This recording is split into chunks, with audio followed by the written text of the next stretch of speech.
The mansion is quiet. Jaehyun straightens his jacket in the mirror. Amina hands him his briefcase. Their movements are quick and precise. The evening meeting tolerates no lateness. Keisha sits on the stairs and watches. She knows that look on their faces. It's serious business. Jaehyun turns to her. His gaze is both focused and soft. You stay in charge. Surveillance room. Watch the screens. Any movement at the gate. The red button on the phone immediately. We'll be back quickly. Amina sits down in front of her daughter, taking her hands. We trust you. Don't go anywhere. Just be our eyes. They hug her. The door closes. The cars drive away. The silence becomes echoing. Keisha enters the surveillance room. 20 monitors stand before her. Each one displays a different corner of the grounds. The gate, the walls, the garden, the driveway. She sits down in a chair and methodically scans the screens. Left to right, top to bottom. Nothing. Complete order. The silence outside is confirmed by the silence on the screens. She changes camera angles, zooms in on the far corner of the fence. Clean. She is the eyes of the family.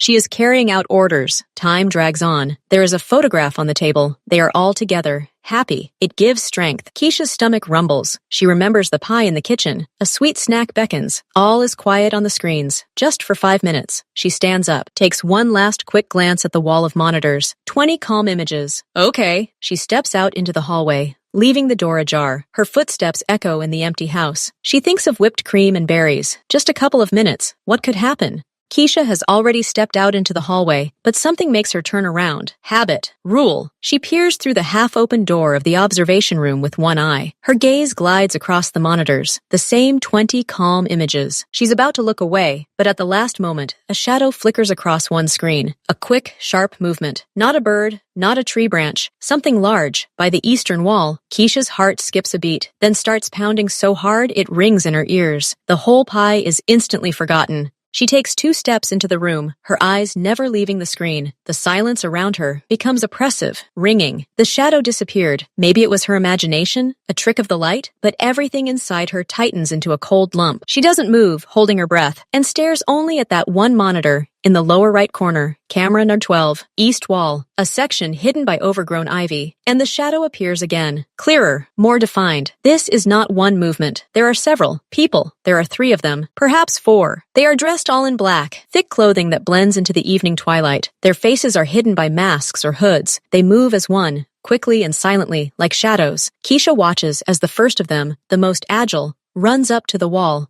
His movements are precise, practiced. He doesn't climb at random. He knows the weak spot. He finds a foothold, clings, and a second later, his silhouette is already at the top. He helps the next one. They scale the high fence in a matter of moments, like ghosts, past the flickering lights of the alarm. The system isn't working. They've bypassed it. They're on the property. Inside, at her home, cold terror washes over Keisha from head to toe. Her hands go numb. But despite the panic, clarity flashes in her mind, clear like her father's instructions. These are those anyone. Danger, here and now. They're not just thieves. Thieves don't move like that. They don't climb over the wall of a mansion with cameras. They move with a purpose. Their purpose is the house. Perhaps something in the house. Perhaps herself. Keisha's legs carry her to the table. She grabs a special phone, heavy, with a single button under a red cap. Her fingers tremble, but her movements are precise. She rips off the cap and presses the button. There's one long beep. 2. Every second feels like an eternity. She presses the phone to her ear so hard it hurts, her eyes glued to the screen. The strangers have already crossed the lawn and are creeping toward the house. They're discussing something with gestures, pointing toward the entrance.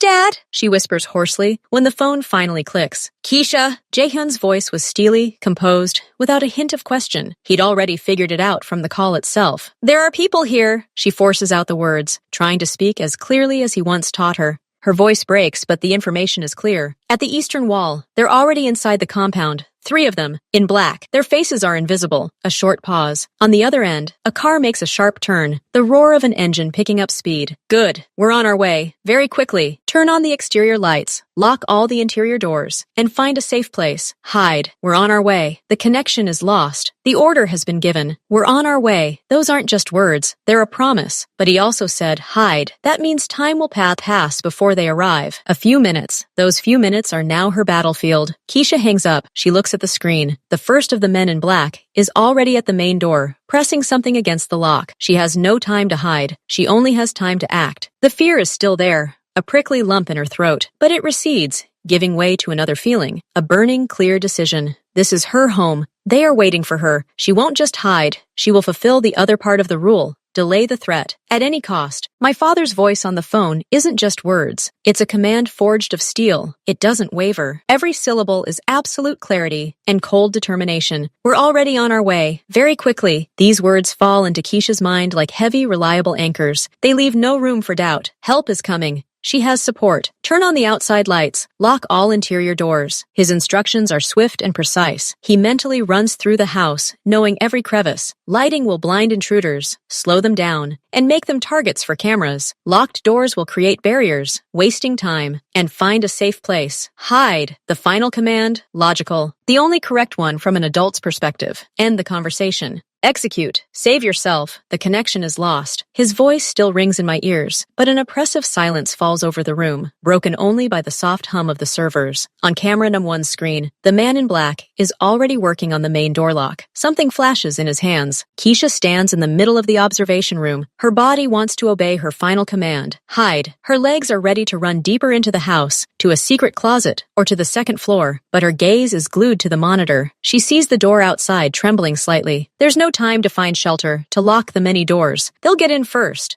They'll find her tracks. They'll search. The thought of simply lying low and waiting for these shadows to prowl her house, touch her parents' belongings, and approach her refuge suddenly becomes unbearable. It's not just fear. It's anger, a quiet, burning indignation that burns away the last of her panic. This is her home, her fortress. It was entrusted to her. Her father said, "You remain in charge. A leader does not hide while the enemy is within the walls. A leader protects." The decision comes not in a flash, but like a heavy, inexorable wave. It won't simply wait. It will resist. It will delay them. Every second they spend overcoming its obstacles will bring their parents closer. It will turn their home from a goal into a trap for them. Her eyes, wide with fear, narrow. Her gaze becomes focused, sharp. She tears herself away from the screen and glances sharply around the room, as if seeing it for the first time. Not as a refuge, but as an arsenal, tools, possibilities. A plan begins to take shape in her mind, fragmentary, bold, desperate. She remembers every bottle, every coat rack, every step in this house. She knows it better than any stranger. The first thing they need is to cross the threshold, so you need to meet them there. Keisha slips out of the observation room and runs down the hallway, not toward the bedrooms, but in the opposite direction.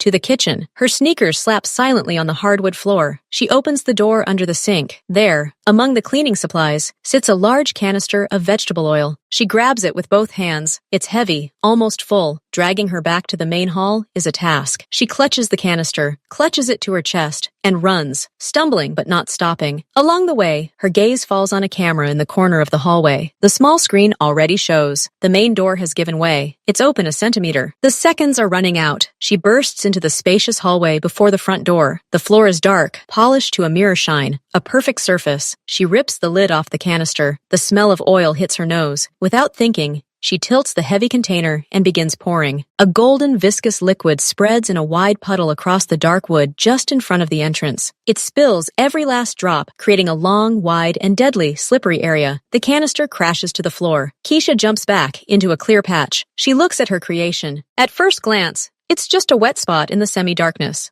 The trap is primitive, but it must work. The first step inside, and the guest will lose their balance. She hears a muffled creak outside. The door opens a little wider. There's no time for a second thought. Keisha turns and runs further down the corridor, leaving the first, oily line of defense behind her. Behind her, the muffled creak of the front door opening can already be heard. Keisha doesn't look back. She rushes into the next hallway, a narrow passage leading to her father's study and the dining room. It's carpeted here, but the edges are open parquet. She needs to slow them down here before they recover from the initial shock. Her gaze falls on this door to the utility room. She tugs it open. Inside, on a hook, hangs a roll of strong twine, the kind used for wrapping large boxes. She rips it off. It's a good length, several meters. She needs anchor points. On the left is a heavy antique coat rack, securely bolted to the wall. On the right is the massive door handle to the office. Perfect. She ties one end of the rope to the rack's leg, just below the floor, with a tight knot, familiar from rock climbing. Then, squatting, she runs with the other end across the hallway. She doesn't pull the rope very high, just ankle level.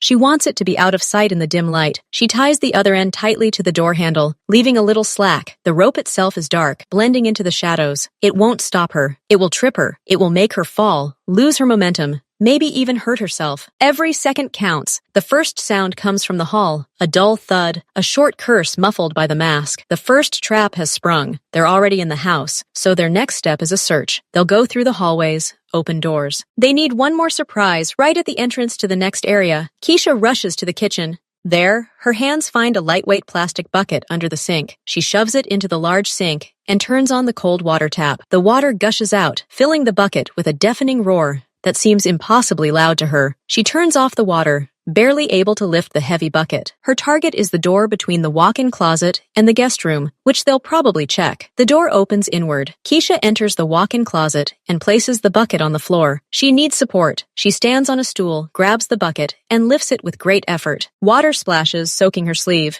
She places the bucket on the top edge of the slightly open door, carefully keeping its center of gravity on the outside. She carefully removes her hand. The bucket stands, swaying, but holding upright. The trap is as primitive as a comic book, but in the darkness, as they push the door, thinking only of what's behind it, they won't look up. The light plastic door will open, and the bucket will tip over. Cold shock, wet clothes, temporary disorientation, a few more precious seconds. Clearer sounds were coming from the hallways, heavy breathing, muffled conversation, cautious footsteps on the slippery floor. They had recovered and were moving inside. She had no time to set any more physical traps. She needed something else, to let them know they weren't alone, that the house was alive and dangerous. A smart speaker, large, with powerful sound. It sits in the living room. Her father sometimes listens to music through it. Keisha runs to it and grabs her phone. Her hands are shaking, but she remembers how she connected to the speaker a month ago to listen to a podcast. She opens the app and pokes her finger. The connection is established. Now the sound. She needs something frightening, animalistic, primal. She quickly types "angry big dog bark defense" into the search engine. She finds the recording. 15 seconds of pure, furious growling and barking of a German shepherd. Perfect. She puts the recording on repeat, turns up the volume on her phone to maximum, then on the speaker itself. Her finger hovers over the play button. She listens. Footsteps are already in the first corridor, by her rope. Now. She presses play. A deafening, realistic bark erupts from the speaker's powerful speakers. And then, thanks to the smart home system, from the speakers in the kitchen and hallway. It doesn't just sound. It fills the entire space, leaping from room to room, creating the complete illusion that a huge, enraged dog is rushing through the house straight at the intruders. The growl is low, vibrating, the bark staccato and furious. Keisha freezes, listening above the sound. From the hallway comes a sudden movement, a short, startled cry muffled by the mask, and the sound of someone hitting something. A second trap? Rope? It doesn't matter. The sonic attack is working. They're frozen, scared, disoriented. She's gained another half minute, maybe a whole minute. The barking roars furiously through the house, creating chaos of sound, but Keisha knows it's an illusion. Sooner or later, they'll realize the dog isn't there, or they'll stop being afraid of it. They need to be greeted with something real. Something tangible, something that bites, hits, and gets dirty. She rushes into the kitchen again, this time as if it were an ammunition depot. Her gaze darts over the shelves and countertops. She grabs an empty shopping bag with long handles lying on a chair. The first strike force is eggs. A carton of a dozen white eggs flies into the bag. Perfect grenades. Fragile, sticky, distracting. Then tomatoes. Several large, slightly soft tomatoes from a bowl on the table. On impact, they will turn into red splashes, blinding, frightening, creating an eerie sight. Her gaze falls on an open jar of flour, left over from baking. She slams the plastic lid shut, but not quite completely, and stuffs the jar into the bag. The white cloud is an excellent smokescreen. As a final touch, she grabs a roll of heavy-duty garbage bags. Not a weapon, but it might come in handy. The bag feels heavy. She hoists it over her shoulder. This is her arsenal. Silly, funny, but unexpected. They expect alarms, locks, security. They don't expect flying eggs and tomatoes. The barking continues. It echoes off the high ceilings, creating an eerie, living aura in the house. Keisha uses the noise as cover. Her own rapid footsteps, the rustling of her bag, even her heavy breathing, all are drowned out by the furious barking. She creeps back toward the main corridor, but doesn't step out into the open. She chooses a position, a small alcove under the stairs leading to the second floor. From there, she can see the entrance to the hall and the beginning of that narrow corridor with the rope. It's the perfect ambush. She sets the bag of ammunition on the floor and opens it. The barking works in her favor. She hears someone in the hall, carefully, with gliding steps, stepping around the oil stain. Angry whispers are heard. Then, footsteps toward her corridor. And then there's a new sound. A dull thud, a short scream, and the slap of a falling body. Then a second voice stumbles and curses louder. The rope has worked. At least 2 people are out of action for a few precious seconds, but there are 3 of them. That means one, the most cautious, could have stayed in the hall or gone the other way. The barking continues, preventing them from coordinating. Keisha holds her breath. She's ready. Her heart beats in time with this false canine growl. They're inside. The first of them, the one who worked on the lock, stands in the hall. He's tall and lean. Through the narrow slits in his black mask, only an angry, intense gaze is visible. He looks at the oil puddle and at his comrade, who slipped and bruised his knee. Their sense of superiority is gone. This house has already caused them problems. The second burglar, heavier, rises from the oily floor, his clothes stained. He nods toward the corridor, from which the sounds of the fall came. Their third comrade went to investigate. The tall man signals with his hand to move. They skirt the puddle and head into a narrow corridor. Just then, the barking, previously thundering in the distance, suddenly erupts with renewed vigor from the speaker in the living room. To their right, both flinch and instinctively duck. It's a natural animalistic reaction to the growl of a predator. It is this movement, this distraction, that prevents them from seeing the dark rope at their feet in the semi-darkness of the corridor. The heavy one, the one who had already fallen, goes first. His foot catches on the rope. He doesn't just stumble, he flies forward with all his weight, hitting his shoulder and head against the wall with a dull thud. He freezes, stunned. The tall man, following him, freezes for a moment, trying to figure out what happened. He sees the rope, sees his partner lying down. His hand reaches for his belt, where something flashed. But before he can do anything, a new sound is heard, muffled, from behind the door to the left. A knock? A noise? He's distracted by the closet door. It's logical to check if that's where the threat is coming from. He takes a step and pushes the door open with his shoulder. A plastic bucket resting on the top doorframe plummets. Icy water descends on him in a devastating torrent, drenching his hood, his mask, and running down his collar. He jumps back with a stifled cry, shaking his head, temporarily blinded and shocked. At that moment, the barking suddenly ceases. A deafening, oppressive silence ensues, broken only by the heavy breathing of the 2 men in the hallway and the drops of water falling from the tall man's clothes. They are disoriented, wet, and one is stunned. Their plan collapsed within minutes. They didn't even have time to begin their search, and the house, which should have been empty and defenseless, turned out to be full of hidden threats. It was in this silence that they heard a new sound, not a bark, a light rustling. And at the end of the corridor, in a niche under the stairs, they saw a figure, small, standing motionless, something in its hands. The first of the men in black, the one who had been working the lock, pushes the heavy door. It gives way with a soft creak. Instead of a dark, silent hallway, he's greeted only by the dim light from the corridor, falling on the strangely shiny parquet floor just beyond the threshold. A second to process the situation. Wet cleaning? A leak? His brain, primed for secrecy and threat, doesn't have time to process the mundane possibility. He takes a confident step inside. His foot, in his sturdy black shoe, lands on the shiny surface. All traction disappears. His foot moves forward with an unnatural, frightening speed. His entire body, already bearing weight, lurches sharply. He instinctively throws out his arms, trying to grasp at air. A short, stifled exhalation escapes from under his mask. He falls backward with a deafening, wet slap that echoes throughout the hall. The impact with the floor knocks the breath out of him. He lies there, staring at the ceiling, for the first few seconds, unsure of what has happened. He can only feel the cool, sticky wetness instantly soaking his back and the back of his neck. His partner, following him, is already crossing the threshold. He sees his comrade falling, but his own momentum carries him forward. He tries to jump sharply to the side, but the other part of his soul also lands on the oily edge. His legs split. He falls sideways with a crash, hitting his elbow and hip painfully on the hard parquet floor, and his momentum causes him to slide a few centimeters, colliding with the other man's foot. They both lie there, stunned and confused, in a puddle of expensive vegetable oil. The silence is broken by their heavy, angry breathing and quiet curses. Their plans for a quick and quiet entry were ruined in the very first second. They rise, their movements stiff and angry. Their clothes cling disgustingly to their bodies. They carefully, tiptoeing, step around the oil stain, moving deeper into the house, into a narrow corridor. The furious barking blaring from the speakers presses on their ears, preventing them from thinking. Their attention is dulled by their first failure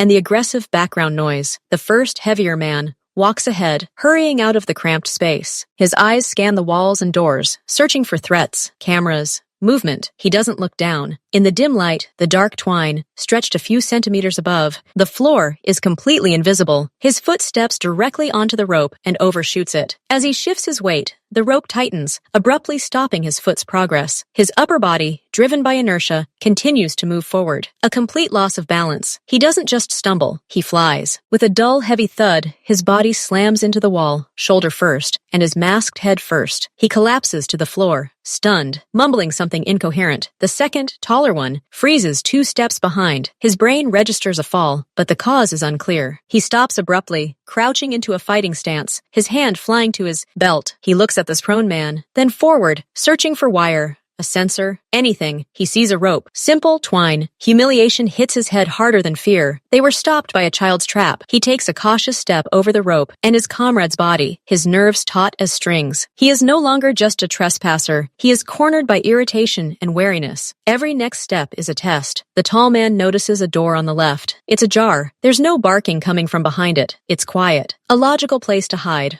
or where a threat might come from, or simply the next room to search. Irritated and wet with oil, he wants to act, not stand around. He decides to check. He approaches the door and listens. Nothing. He pushes the door with his shoulder, not harshly, but with a strong, confident pressure, so that he can enter immediately if anyone is there. The plastic door is lightweight. It opens easily. The bucket of water resting on the top end loses its footing. It doesn't just fall, it flips over. A torrent of icy water, heavy and solid as a waterfall, crashes down on him from above. He's caught completely off guard. The cold shock paralyzes him for a moment. The water lashes his head, pours down his collar, under his mask, blinding and freezing his skin. He jumps back with a hoarse, stifled cry, shaking his head like a wet dog. Water fills his eyes, his nose, and runs down his back and chest, instantly soaking his already oily clothes. He shivers from cold and rage. The silence that follows the sudden cessation of barking deafens him even more. He stands there, dripping, trying to wipe his eyes through the wet fabric of his mask, disoriented, humiliated, and, for the first time that evening, genuinely scared. This house isn't just protected. It's like it's toying with them. It's angry, and it still has surprises left. The silence after the barking is as loud as a blow.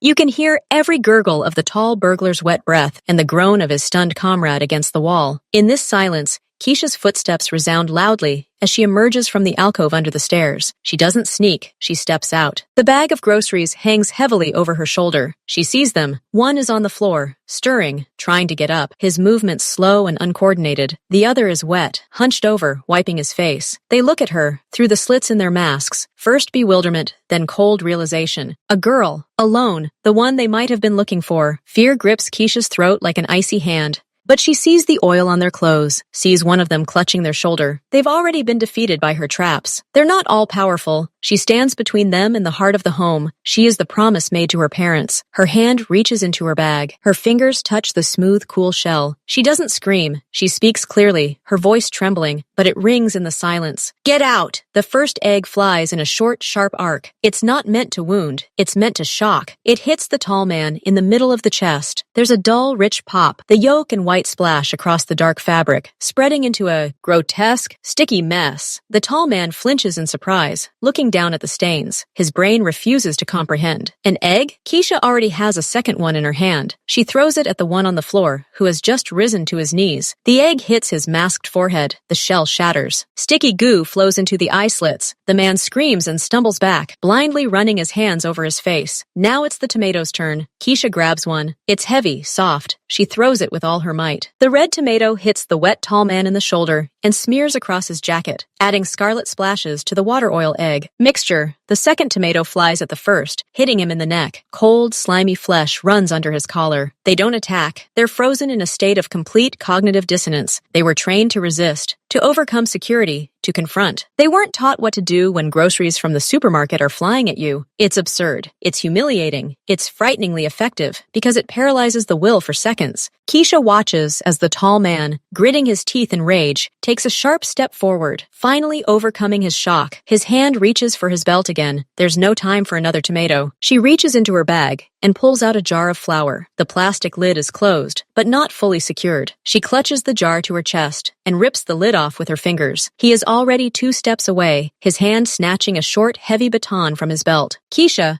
Without aiming, thrusts the open can forward with force. A thick cloud of snow-white flour flies out, straight into his face and chest. The effect is immediate. He stops dead in his tracks, coughing. Flour clogs the slits of his mask, blinding him, coating his clothes, wet with water and eggs, like a sticky paste. He waves his hands in front of his face, trying to clear his vision. Choking in the white haze, the cloud of flour expands, filling the narrow corridor with a whitish, impenetrable shroud. The second burglar, who had just rubbed the egg from his eyes, finds himself blinded again, this time by this mist. He coughs and thrashes against the wall. Keisha takes a step back, toward the hall. Her world has narrowed to this white fog, from which come wheezing, cursing, and helpless movements. Her arsenal is almost empty, but her traps in this attack have done their job. They haven't advanced an inch. They are trapped in her inventions, blinded, covered, angry, and helpless. She has won every promised second. Now she just needs to hold on. A white cloud of flour slowly settles, turning into a sticky paste on the wet floor, and the burglars close. The tall man, blinded and coughing, takes a careless step back, trying to escape the murky haze. His foot lands on this edge of an oily puddle spreading from the hallway. The treads on his soles, already clogged with flour and egg mixture, lose their last grip. His legs lurch forward. He falls backward, his butt hitting the edge of the massive oak cabinet in the hallway. The sound is dull, bone-like. His body goes limp, his arms flailing limply. He doesn't move. The second burglar, making his way to the hallway exit, steps on a wet patch of parquet. He slips and instinctively grabs the doorframe, but his hand, stained with egg and flour, slips. He loses his balance and falls, hitting his temple on the handle of that very same cabinet. A short exhale, and his body freezes next to his comrade. The third one, the one stunned by the wall in the hallway, finally rises to his feet. He sees those lying in the hallway, sees Keisha standing in the distance with an empty bag, but his own movements are slow. The world swims before his eyes. He takes a step, stumbles over his own weakness and the threshold between the hallway and the hallway, falls to his knees, and no longer tries to rise, simply struggles to catch his breath. Silence, so complete that my ears are ringing. No more barking, coughing, or cursing. There is only the heavy, ragged breathing of the stunned man on his knees and the complete stillness of the two on the floor. Keisha stands motionless. She grips the handle of her empty bag so tightly that her fingers turn white. She listens. No footsteps, no creaks. Only the ticking of the antique clock in the living room, which now seems deafeningly loud. She takes a slow, cautious step forward. Her eyes scan the battlefield. Two bodies in black lie motionless in strange, awkward positions. A third sits hunched over on the floor, his head bowed. Evidence of her defense is everywhere. Golden streaks of oil reflecting the light, white and yellow stains of eggs, red splatters of tomatoes. Flour settled on everything like frost, and a large puddle of water. The air smells like a kitchen after a failed cookout, and something pungent. Sweat and dust. She doesn't come closer. She watches. The tall man's chest rises slightly. He's breathing. The other one, too. They're alive. She didn't mean for this to happen, but her traps and their own panic had done their job. She retreats to the stairs, leaning her back against the cold railing. The adrenaline begins to subside, and a small, uncontrollable shudder runs through her body. She did it. They didn't get through. The house is intact. She is intact. She held them off until, at first, it's a distant sound, barely perceptible, just below the threshold of hearing. Not a bird, not the wind. A steady, growing hum. One thing. Two. Engines. Revving high, harshly, aggressively. Keisha freezes, listening. The sound becomes clearer, closer. This isn't ordinary street noise. It's cars speeding down their quiet driveway. Tires squeal on the turns. Keisha's heart, just beginning to calm, began to pound again, but this time with anticipation. She glanced at the front door, still ajar. On the gate's security camera monitor, visible from the hallway, headlights flash. One pair, then another. The cars don't stop at the gate. A sharp, brief scraping of metal is heard. The gate, which hadn't had time to open, was simply knocked off its hinges by a powerful impact. Two dark, powerful cars burst onto the property, kicking up gravel, and screeched to a halt right in front of the front entrance, their headlights casting a white light across the doorway and part of the hallway through the windows. The doors swing open almost in sync. Quick shadows dart out. No one says a word. Only quick, confident footsteps on the gravel approaching the house. Jae-hyun is the first to enter the house. He doesn't rush in, but enters quickly, but with restraint, his body braced for any threat. He sees the door ajar and smells a strange odor, a mixture of oil,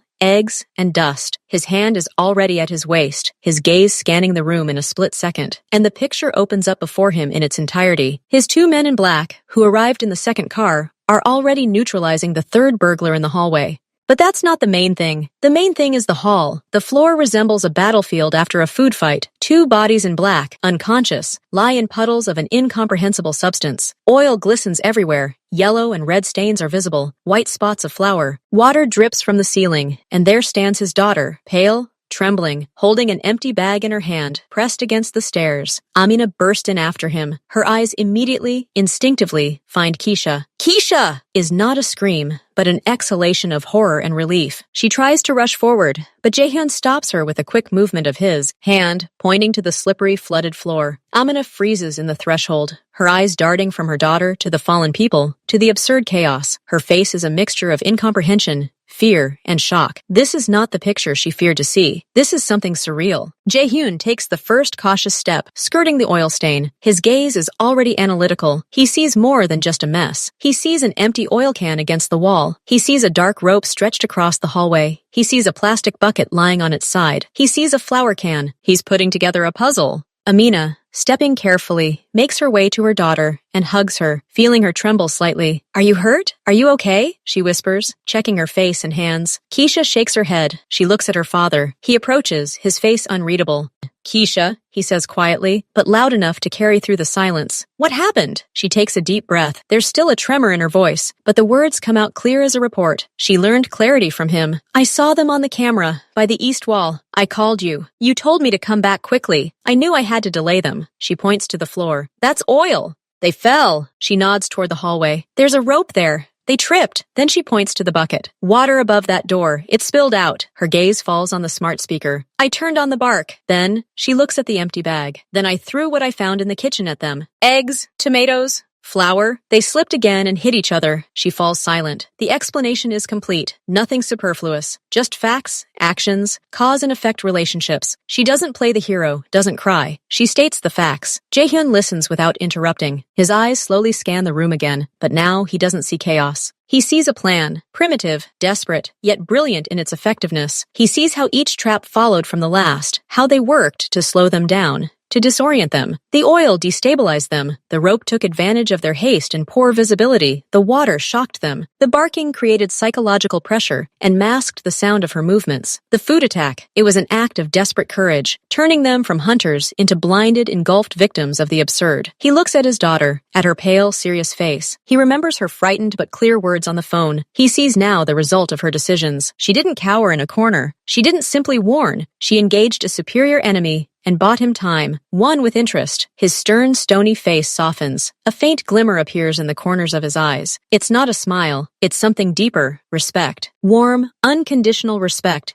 and pride that fills his chest with warmth. He takes a step toward her, carefully placing his foot on clear ground. He looks her straight in the eyes and places a heavy, firm hand on her shoulder. His touch is firm, anchoring. "You didn't just hold them off," he says, his voice low, almost reverent. "You executed a defensive operation. You utilized the terrain and the resources at your disposal. You maintained control." He pauses, his gaze growing even more serious. "You were a true protector, the best I could have ever dreamed of." It's the highest praise she's ever heard from him. Not good boy, not smart girl. A true protector. His tone and words erase the last of her trembling. Keisha straightens her back under his arm. She nods. Everything she's done was for those words, for that look. Jaehyun's words hang in the air. Amina, still holding Keisha, hears them. Her embrace, which had been a rush of startled tenderness, suddenly changes character. It becomes tighter, more deliberate. She pulls back just enough to look her daughter in the face. Her fingers gently push a strand of hair from Keisha's forehead, damp with tension. "I was so scared when I heard your call," Amina says quietly, and there's no reproach in her voice, only a shaky relief. "I was only thinking about how to get to you faster." Her eyes, full of tears that never fell, scrutinize her daughter's face, searching not only for physical signs, but also for emotional ones. She sees in them not a child's fear, but an adult's weariness after hard work. And her fear is finally replaced by another feeling, a shocked,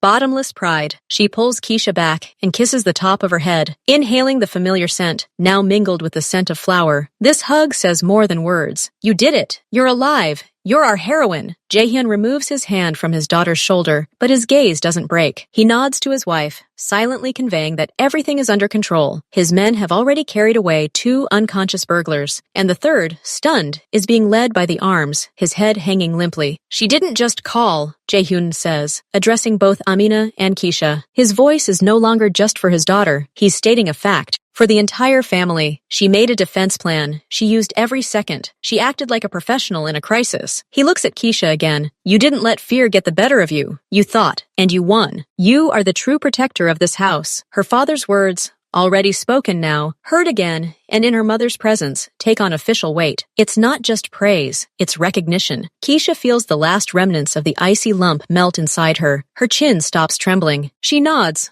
looking at her father, then at her mother. She did what she had to. She didn't let them down. The moment of family silence is broken. Jae-hyun gives a barely perceptible nod to one of his men. The man returns the gesture with a knowing look. Amina, catching this unspoken command, gently but firmly takes Keisha's hand. Come on, sunshine, she says quietly. Let's go upstairs and get yourself ready. She leads her daughter away, shielding her from what happens next. Keisha takes one last look at her father. He no longer stands like a father, but like the master of the territory. His posture changes. His shoulders straighten. His face becomes stony, emotionless. He looks at his subordinate, who is holding the only conscious burglar so far. Jae-hyun says curtly, clean up this mess and post people around the perimeter. He turns and walks forward without looking back. His steps are now firm, resounding. He enters his office, avoiding the stains on the floor. A moment later, a prisoner is brought in. The man in black, wet, covered in dough, no longer looks threatening. He looks pitiful. His mask has been removed. His face is pale. His eyes dart around the room, stopping on Jae-hyun's stern figure standing by the huge dark desk. Jae-hyun doesn't sit. He stands with his palms on the tabletop. He doesn't shout. His voice is quiet, cold, and very clear. You have one chance to tell everything at once, he begins, looking straight at the captive. Who sent you? The prisoner tries to straighten up, to pretend he's still in control, but his gaze betrays an animal fear. He saw how this man looked at that girl, and now those same eyes look at him, and there's nothing human in them, only ice and calculation. I won't say anything, he mutters, but his voice trembles betrayingly. Jae-hyun doesn't move. He just stares. The silence in the office becomes palpable, oppressive. It lasts longer than any scream. You broke into my house, Jae-hyun finally says, almost thinking out loud. You scared my family. My 11-year-old daughter made a joke out of you and your friends. You were lying in a puddle of whatever she found in the kitchen. He pauses briefly, letting the humiliation sink in. Your employers already know about the failure. They'll cut you out. You have no allies. You only have me. And my question is, who? The prisoner swallows. A struggle rages in his eyes. Fear of the unknown employer versus fear of the man who is here, in this room, and who sees him as a problem that demands an immediate solution. And he breaks. The name escapes his lips in a whisper. The name that escaped the prisoner's lips hangs in the quiet office. It's not a resounding one, not the name of a powerful enemy from another clan,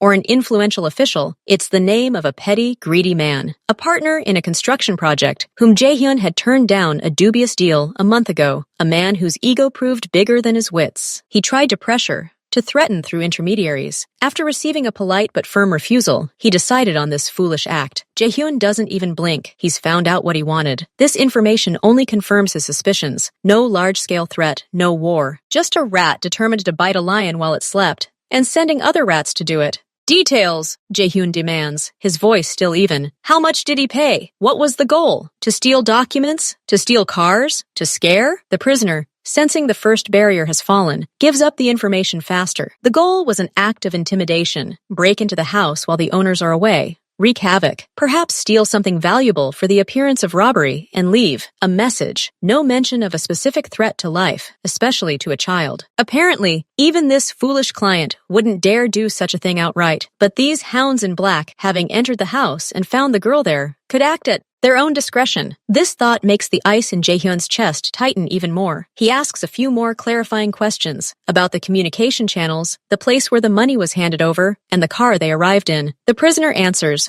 hoping for leniency. His story paints a picture not of a professional raid, but of a cheap, hasty adventure. When the flow of words dries up, Jae-hyun slowly nods to his man standing at the door. He understands that the interrogation is over. Hae-hyun orders, treat the minor injuries. And wait! The man in black nods briefly, takes his subordinate by the elbow, and leads him out of the office. The door closes. Jae-hyun is left alone. He finally sinks into the chair behind his massive desk. There's a photograph on the desk. Keisha, about 5 years old, perched on his shoulders, laughing. He stares at it for several long seconds. The silence in the office is different now, not oppressive but focused, A plan is already forming in his head. Not revenge. Revenge is emotion. He can't afford emotion now. He needs justice and, more importantly, prevention. A clear, unambiguous signal to anyone who might see weakness or opportunity in this situation. A signal that his family is an absolute red line. Half an hour later, Amina quietly enters the office. She brought him a cup of hot tea. Her face is calm, but her eyes are attentive. She places the cup in front of him. Keisha is sleeping. I gave her some sedatives the doctor prescribed for insomnia after that incident at school. She passed out almost immediately. Physically, she's fine. She's just devastated. Jaehyun takes the cup, nodding gratefully. The warmth of the vessel penetrates his frozen fingers. I found out who was behind this, he says without preamble. Park Min-seok. Amina frowns, running through her memories. The building contractor? The one who wanted you to turn a blind eye to the substandard materials? Him! He thought he'd intimidate us into changing our minds. He hired those losers. What will you do? Her question is quiet, but there's no fear or plea for mercy in it. She needs to know so she can understand how to protect her daughter in the future. Jaehyun takes a sip of tea. First, those three. They're tools. Stupid and greedy, but they entered our home. They saw Keisha. They pose a threat simply by existing and knowing too much. He speaks methodically, as if compiling a report. They will be handed over to our friends in law enforcement, with all the evidence, with their own confessions about Park Min-seok. But before that, they will spend some time in our basement, in strict isolation, until they come to a full unconditional understanding of the gravity of their mistake. Until fear erases from their memory any details about the interior of this house and our daughter's face, they will not answer to me. They will answer to the law that I choose for them. It will be a long, cold, and completely legal answer. Amina listens, assessing. This isn't a fit of anger. It's procedure. And Park Min-seok? Jaehyun's face grows even colder. He doesn't deserve a personal visit. His escapade is a symptom of his perception of my weakness. We need to treat the disease, not the symptom. He puts down his cup. His construction company relies on 3 major contracts. 2 of them are through my partners. Tomorrow morning, these contracts will be terminated under the clause regarding the contractor's dubious reputation. The bank that finances his current projects will receive an anonymous but very detailed set of documents about financial fraud in his company. His own partners, who are already dissatisfied with him, will receive the motivation to reconsider their relationship. By the end of the week, he will have no business. By the end of the month, no reputation. He will become an outcast, whom everyone will write off, fearing even his name. He will be ruined, disgraced, and completely harmless. He will bite himself to death from impotence and fear. He pauses, looking at his wife. Is that fair? Amina considers. She abhors violence, but understands the laws of their world. Physically punishing Park Min-seok might make him a martyr in the eyes of some, sparking unnecessary conflict. What Jaehyun proposes is the total, methodical destruction of everything this man valued. Money, status, respect.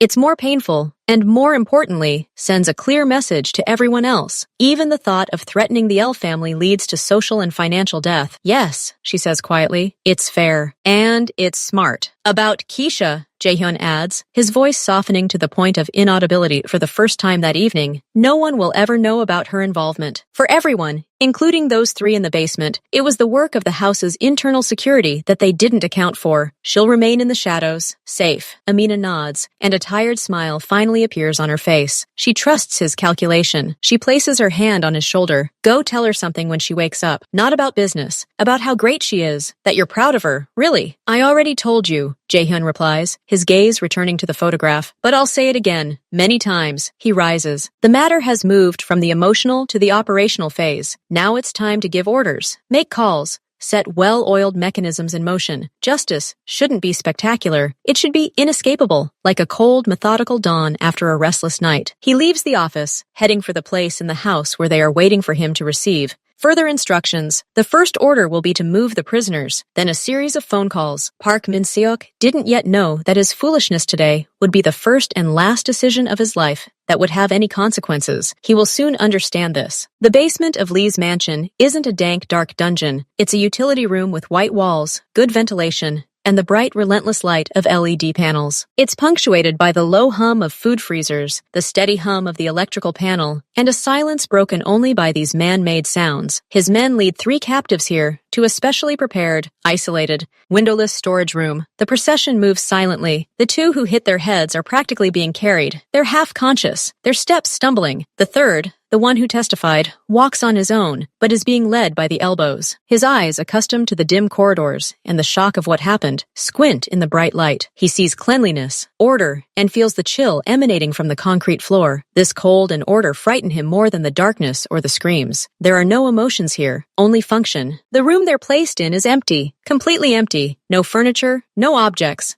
Just smooth walls, floor, and ceiling. The door is heavy metal, with a peephole on the outside. They're led inside. Jaehyun watches from the side, in the shadows near the electrical panel. His hands are stuffed in his pants pockets, his face expressionless. Before closing the door, his senior assistant, a man with the same stony face, utters a single phrase addressed to the most intact captive. "You will wait here. A medic will examine you. Water and food will be brought. No talking. Any attempt will worsen your situation." The door closes. The sound of a heavy bolt, the click of an electronic lock, the silence, broken only by the muffled groan of one of the stunned, becomes absolute inside the room. Jaehyun approaches the door. He doesn't look through the peephole. He simply stands nearby, allowing those inside to sense the presence outside through the silent vibrations of his footsteps. His reflection is icy, crystal clear. These people are pawns, but pawns who have crossed the threshold. They have seen his home. They have seen Keisha at her weakest and at her strongest. They are a walking leak, a living reminder of the peace that has been shattered. He doesn't hate them. He feels professional contempt for their lack of professionalism and the cold necessity of neutralizing the threat. What he told Amina about the law is true, but before the law, they will appear different, broken,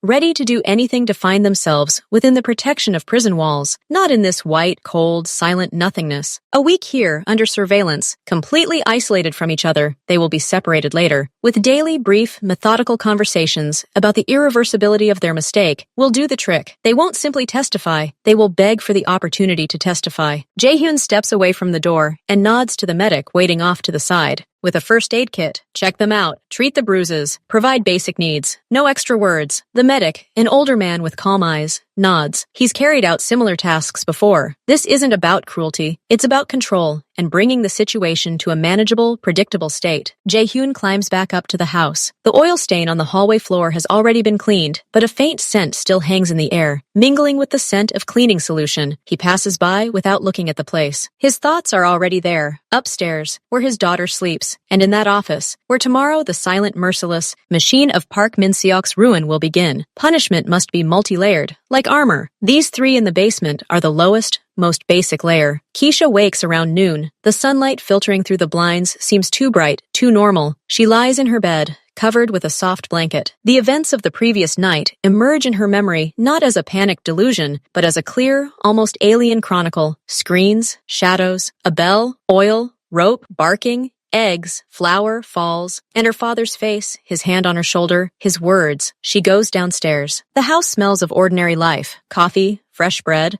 Amina greets her in the kitchen. There's no trace of yesterday's horror on her mother's face, only a warm, slightly tired smile. "Good morning, Protector," Amina says, pouring her juice. "How did you sleep?" "Soundly," Keisha answers quietly. She sits down at the table. Everything is in its place. No signs of battle. "And those? Father took care of them. You don't need to worry about them anymore. They won't come back." There's no awkward silence at breakfast, but a calm, almost ritualistic stillness. Everyone is processing what just happened. Later, when Jaehyun leaves his office, he finds them both in the winter garden. Amina is watering the orchids. Keisha is looking at the fish in the large aquarium. "Family meeting," Jaehyun announces, sitting down in a wicker chair. His tone is businesslike, but not cold. "We'll discuss the new safety rules." Keisha turns to him, wary. She expects reproaches, prohibitions, new restrictions. "First," Jaehyun begins, looking at his daughter, "your actions last night were exceptional, but they also exposed weaknesses. A standard surveillance and alarm system is insufficient if the enemy knows how to bypass it." He doesn't say, "You shouldn't have." He says, "The system isn't sufficient." That's an important distinction. Therefore, he continues, changes will be made to the house, unnoticeable ones, new types of motion detectors, hidden cameras in additional locations, sound sensors along the perimeter. All of this will be connected not only to the surveillance room, but also directly to my and your phones, with varying levels of alert. Keisha nods. It's not a punishment, it's an upgrade. Secondly, his gaze shifts to Amina, then back to Keisha. Your training. You acted instinctively and intelligently, but instincts may not be enough. If you agree, I'll organize special training for you. Not combat, tactical.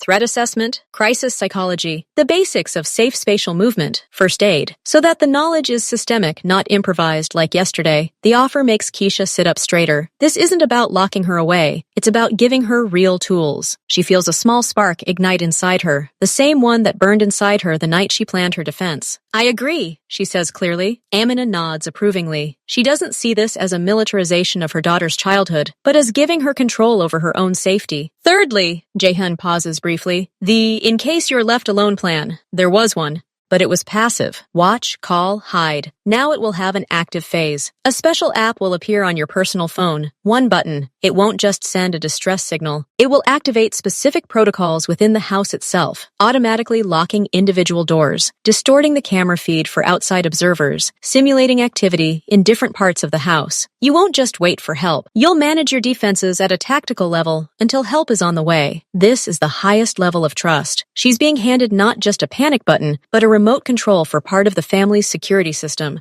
And lastly, Jaehyun says, his voice softening, the main rule remains unchanged. Your life comes first. All these systems, all the training, to preserve it and give us time. Not so you'll have to confront us like yesterday. Yesterday was an exceptional case, and you handled it brilliantly. But our job is to ensure you never have to make such a choice again. Understood? Keisha looks at him, then at her mother. She understands. She's not being told, you're great, but don't do that again. She's being told, you were great in that emergency. And now we're going to make sure you have the best tools to either prevent similar situations from happening or to survive them as safely as possible. It's a conversation between equals, a conversation with an advocate. I understand, she says. And Keisha, Amina adds, coming over and placing a hand on her shoulder. We're proud of you, not just for your bravery, for having a good head on your shoulders, but our job as parents is to worry. These new rules are largely for our peace of mind, so we know you're as protected as possible, even when we're not around. The meeting is over. No recriminations, no hysteria, just analysis, planning, and trust building. Keisha feels the last vestiges of tension leave her. She hasn't become a victim. She hasn't become a problem. She has become a force for positive change. She is now part of the security system, not just as an observation point, but as an operator. This sense of responsibility warms her from within, more powerfully than sunlight in a winter garden. Jaehyun, watching his daughter study the house layout with renewed interest on the tablet he'd just handed her, complete with diagrams of the new sensors, felt a deep, quiet satisfaction. The threat was neutralized. The family was united. The protector was growing and learning. This was the best possible outcome, far better than mere revenge.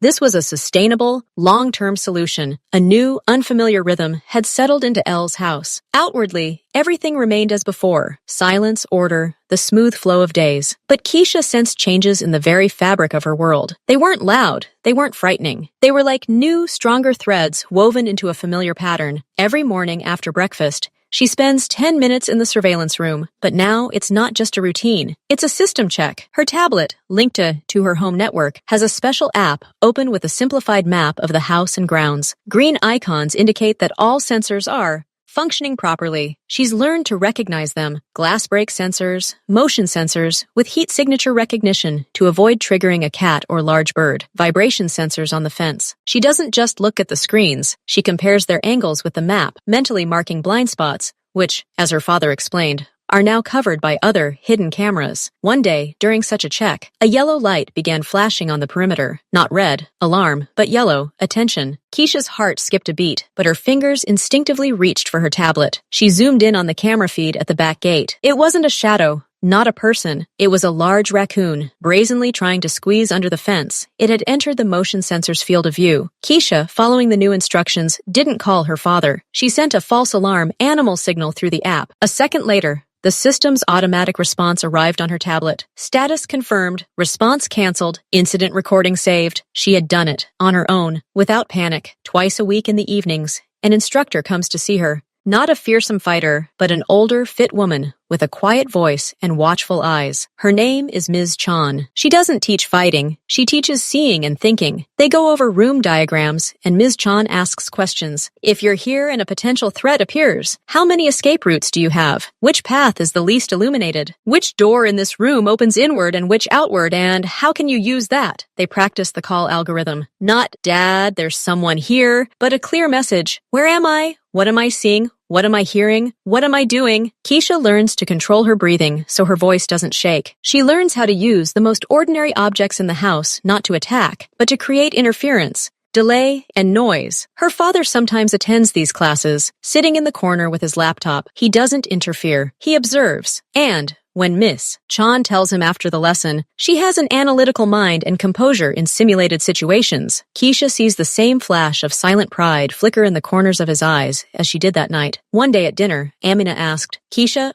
aren't you scared now, after everything? Doesn't the house feel like a fortress now?" Keisha thought about it, putting down her fork. "No," she answered honestly. "It used to be scarier. I used to just stare at the screens and hope nothing would happen. Now I know that if something does happen, I don't just have a button. I have a plan. I know how the system works. I know where to go, what to do until you arrive. This isn't a fortress. It's a toolkit, and I'm learning how to use it." Jaehyun and Amina exchanged glances. There was no bravado in this answer. There was understanding. The new role hasn't made her withdrawn or paranoid. It's made her more attentive. She notices how her father, when leaving, no longer says, "Keep your eyes open," with a hint of alarm. He says, "Keep the situation under control." And that's trust. She notices how her mother, Mami ki chim simmer, when walking her to school, doesn't glance at every passing car, but smiles calmly, because she knows that her daughter has that button on her phone, in the most inconspicuous place, and that basic algorithms are running in her head. The strength Keisha discovered within herself that night wasn't brawn or anger. It was the strength of a clear mind in chaos, the strength of responsibility. And now this strength isn't just recognized, it's being legitimately developed, integrated into the family's overall security system. She's not a child to be hidden. She's the first, most important line of defense, the link upon which everyone else's reaction time depends. Before bed, she peers into the surveillance room, as usual. But now she doesn't just glance at the monitors. She runs her hand over the smooth casing of the server, where all the signals originate. She glances at her tablet, charging next to her bed. On her desktop, among the icons for games and school apps, there's now an icon with a simple shield symbol. This is her access, her zone of control. She lies down on the bed. Her body remembers the fatigue from today's classes with Ms. Zhang, from running up and down the stairs as part of the escape route, but her mind is free of anxious thoughts. There is a feeling of competence. Quiet footsteps can be heard in the hallway outside her door, her father making his final rounds. Before, the sound was simply part of the night. Now Keisha knows he's checking to see if the night mode is activated on the first floor sensors. And she knows that tomorrow morning, before going to breakfast, she'll check the system's overnight event log herself, just to make sure all the lights are green. She turns on her side and closes her eyes. She is Keisha L. She is 11 years old. She loves pie and roller skating. Her father is Jaehyun L. Her mother is Amina. And she is the protector of this house, not because she was forced to be, but because she can, and because she is trusted. This is her new truth. And with this truth, she sleeps soundly and peacefully.